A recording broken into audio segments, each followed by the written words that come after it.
Hello and welcome to the Cultured Bumpkin. This is chapter 9 of Mark Twain's time-traveling comedy classic, A Connecticut Yankee in King Arthur's Court. And it's great satire against, different things in the culture at that time. So, this is chapter 9. If you are joining for the first time, you can find the other 8 in the live section. And then when I'm all done, as I am wont to do with all the other books that I've done, I take all the audio and make an audiobook and then post that sort of as its own, just as an audiobook. So here we go. Chapter 9, The Tournament.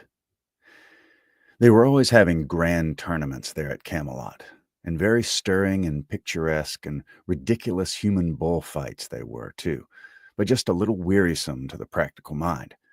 However, I was generally on hand for 2 reasons. A man must not hold himself aloof from the things which his friends and his community have at heart if he would be liked, especially as a statesman.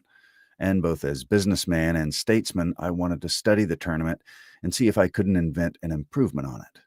That reminds me to remark in passing that the very first official thing I did in my administration, and it was on the very first day too, was to start a patent office. For I knew that a country without a patent office and good patent laws was just a crab and couldn't travel any way but sideways or backwards. Things ran along, a tournament nearly every week, and now and then the boys used to want me to lend a hand. I mean, Sir Launcelot and the rest.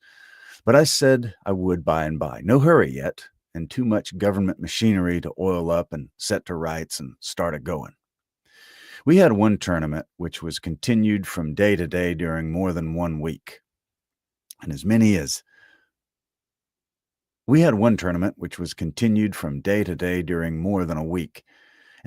500 knights took part in it from first to last. They were weeks gathering. They came on horseback from everywhere, from the very ends of the country, and even from beyond the sea. And many brought ladies, and all brought squires and troops of servants. It was a most gaudy and gorgeous crowd, as to costumery, and every characteristic of the country and the time, in the way of high animal spirits, innocent indecencies of language, and happy-hearted indifference to morals. It was fight or look on, all day and every day, and sing, gamble, dance, carouse half the night every night. They had a most noble good time. You never saw such people.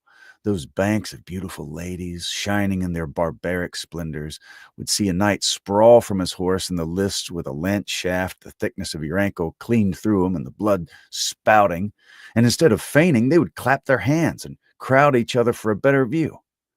Only sometimes one would dive into her handkerchief and look ostentatiously broken-hearted, and then you could lay 2 to 1 that there was a scandal there somewhere, and she was afraid the public hadn't found it out.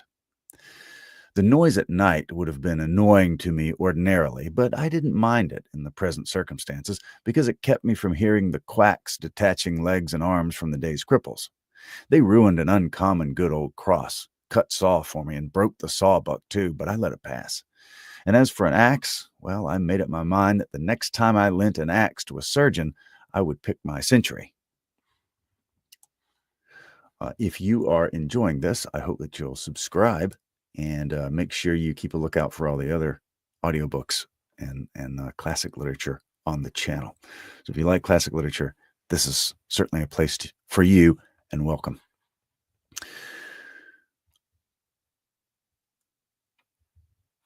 Okay, let's see. Where are we? Lost my spot. I not only watched this tournament from day to day, but detailed an intelligent priest from my Department of Public Morals and Agriculture and ordered him to report it. For it was my purpose by and by, when I should have gotten the people along far enough, to start a newspaper. The first thing you want in a new country is a patent office. Then work up your school system, and after that, out with your paper. A newspaper has its faults, and plenty of them, but no matter. It's hark from the tomb for a dead nation, and don't you forget it. You can't resurrect a dead nation without it. There isn't any way. There isn't any way. So I wanted to sample things and be finding out what sort of reporter material I might be able to rake together out of the 6th century when I should come to need it.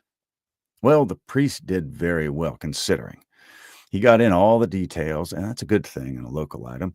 You see, he had kept books for the undertaker department of his church when he was younger. And there, the money's in the details. The more details, the more swag. Bearers, mutes, candles, prayers, everything counts. And if the bereaved don't buy prayers enough, you mark up your candles with a forked pencil and your bill shows up all right. And he had a good knack at getting in the complimentary thing here and there about a night that was likely to advertise. No, I mean a night that had influence. And he also had a neat gift of exaggeration. For in his time, he had kept door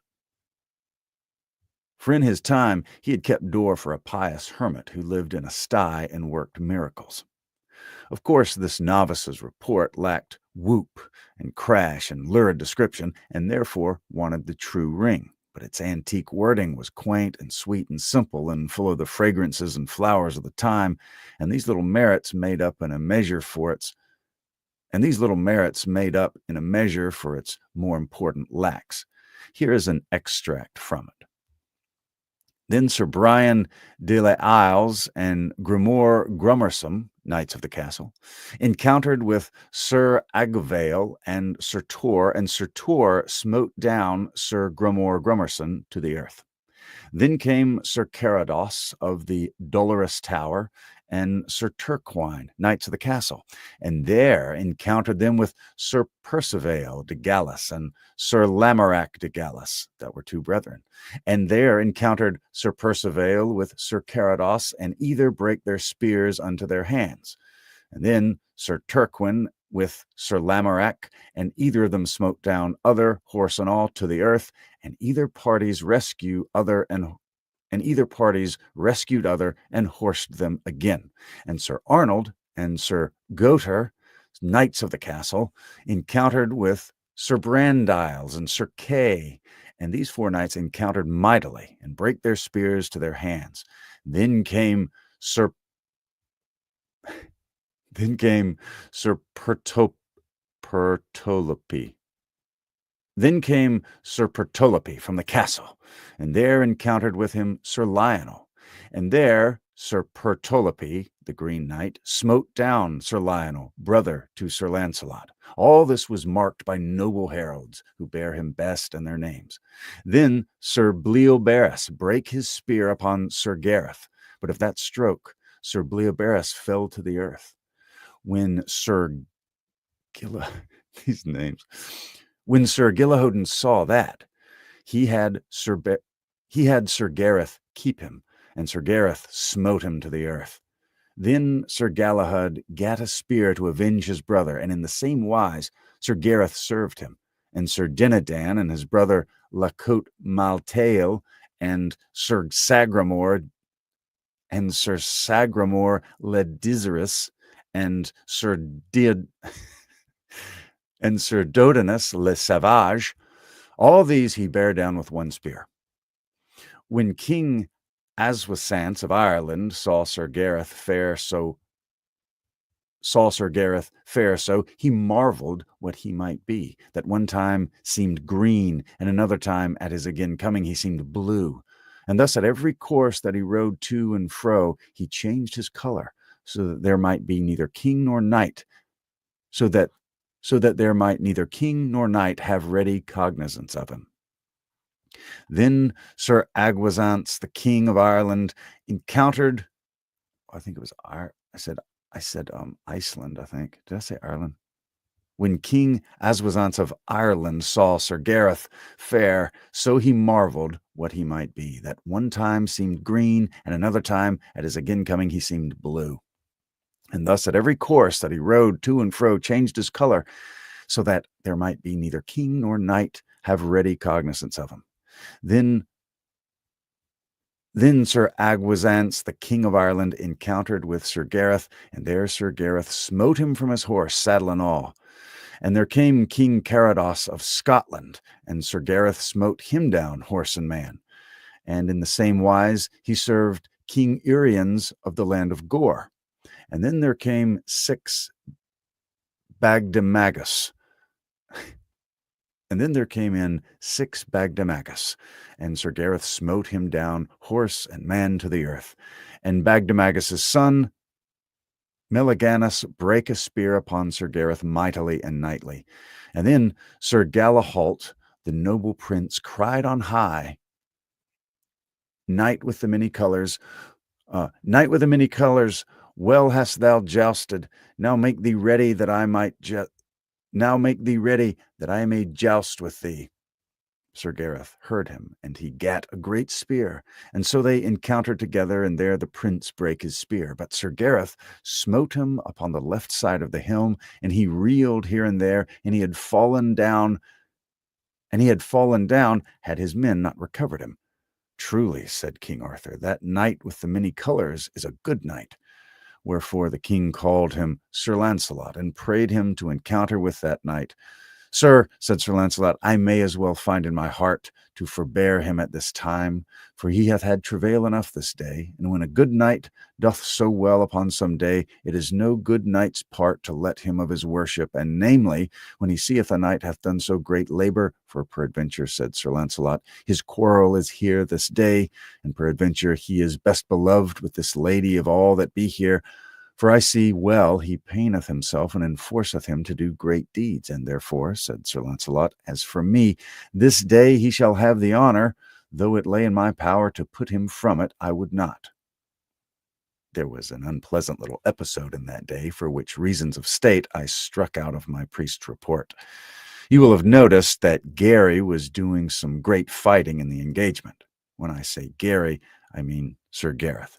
Gary was my private pet name for him. It suggests that I had a deep affection for him, and that was the case, but it was a private pet name only and never spoken aloud to anyone, much less to him.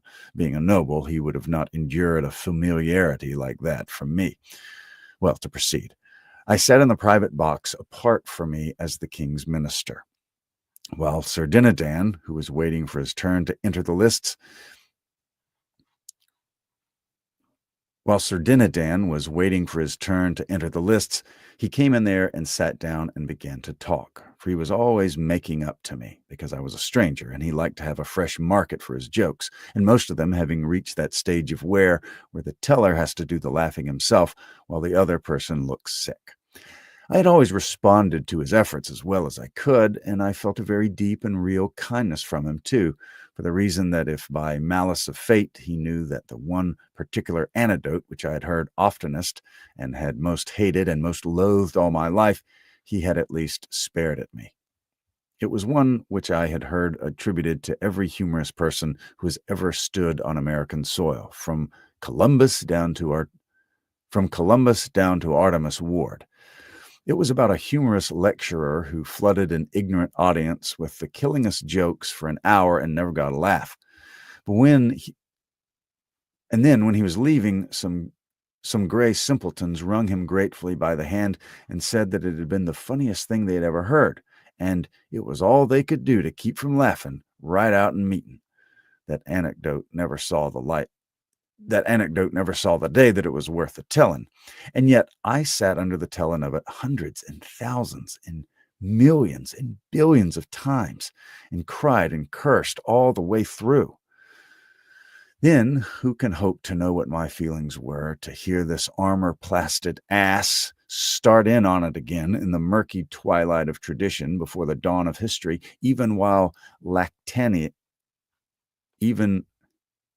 even Lactantius might be referred to as the late Lactantius, and the Crusades wouldn't be born for 500 years yet. Just as he finished, the call boy came. So haw-hawing like a demon, he went rattling and clanking out like the crate of loose castings that he was, and I knew nothing more. He went rattling and clanking out like a crate of loose castings, and I knew nothing more. It was some minutes before I came to, and then I opened my eyes And then I opened my eyes just in time to see Sir Gareth fetch him an awful welt, and I unconsciously out with the prayer, I hope to gracious he's killed. But by ill luck, before I had got half through with the words, Sir Gareth crashed into Sir Sagramore le Desirous and sent him thundering over his horse's crupper, and Sir Sagramore caught my remark and thought I meant it for him. Well, whenever one of those people got a thing in his head, there was no getting it out again. I knew that, so I saved my breath and offered no explanations. As soon as Sir Sagramore got well, he notified me that there was a little account to settle between us, and he named a day 3 or 4 years in the future, place of settlement, the lists where the offense had been given. I said I would be ready when he got back. You see, he was going for the Holy Grail. The boys all took a flyer at the Holy Grail now and then. It was a several years' cruise. They always put in the long absence snooping around in the most conscientious way, though none of them had any idea where the Holy Grail really was. And I don't think any of them actually expected to find it or would have known what to do with it if they had run across it. You see, it was just the Northwest Passage of that day, as you may say. That was all. Every year, expeditions went out Holy Grailing, and the next year, relief expeditions were sent out to hunt for them. There was worlds of reputation in it, but no money. Why they actually wanted me to put in. Well, I should smile. All right, that is chapter 9. Thank you very much, whether you're live or catching the replay. I appreciate you listening. Make sure you check out the other ones, the other 8 chapters, and then when I'm done, like I said, I will make it into an audiobook. So, till next time.